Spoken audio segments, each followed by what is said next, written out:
haka si barbaaduudhaaf anjoorraan na badee maqaan.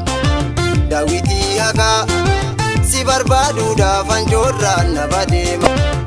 Baadiyyoon deemna dhaloota burqaa uumamaa kan abbaa kenna.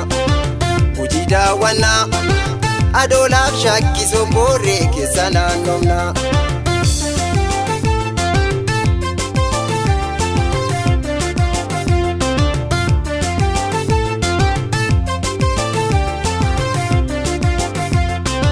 Booranaan deemna Muyalee Yabeelloo Meekkaan durumaa teenna.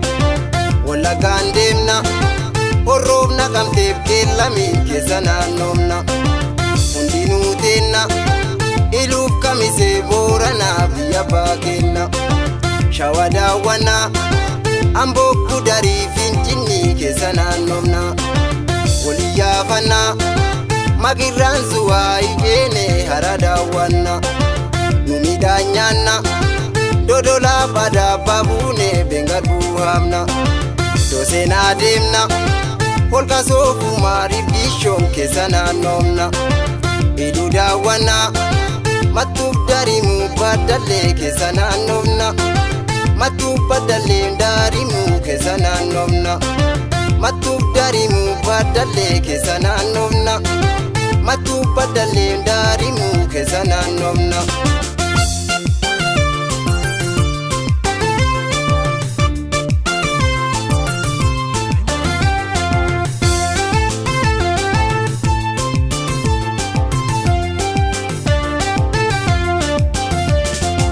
Daawwitii haka si barbaaduudhaaf anjoorraan na badee maqaan.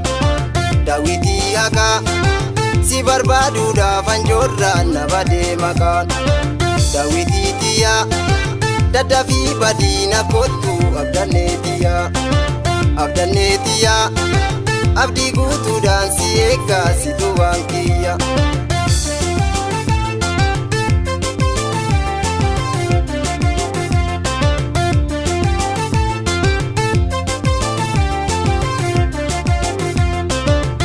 Abbaa kenna Walisoo Wallagga deemnee Finfinnee teenna.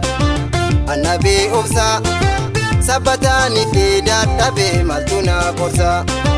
Harargee deemna Ciroof Galamsoo fawwadaa mi'eessoo teenna. Arsii daawwannaa Bokkojjii Fasaasa deemnee farda yaabbanna. Hurrisii kottu daddabnee Adaamaa seennaa yaanee Bishooftu. Oromiyaa deemna keessa naannofnee daawwannaa biyya abbaa kenna. Jimma daawwannaa Limmiyyoo Geeraa Agaaroon keessa naannofna. Kofaleen deemna achumaan Abboosa Buunaa mana abbaa kenna. Achumaan Abboosa Buunaa mana abbaa kenna. Achumaan Abboosa Buunaa mana abbaa kenna.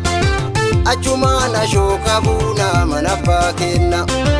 Achumaan Abboosa Buunaa mana abbaa kenna. Achumaan Abboosa Buunaa mana abbaa kenna.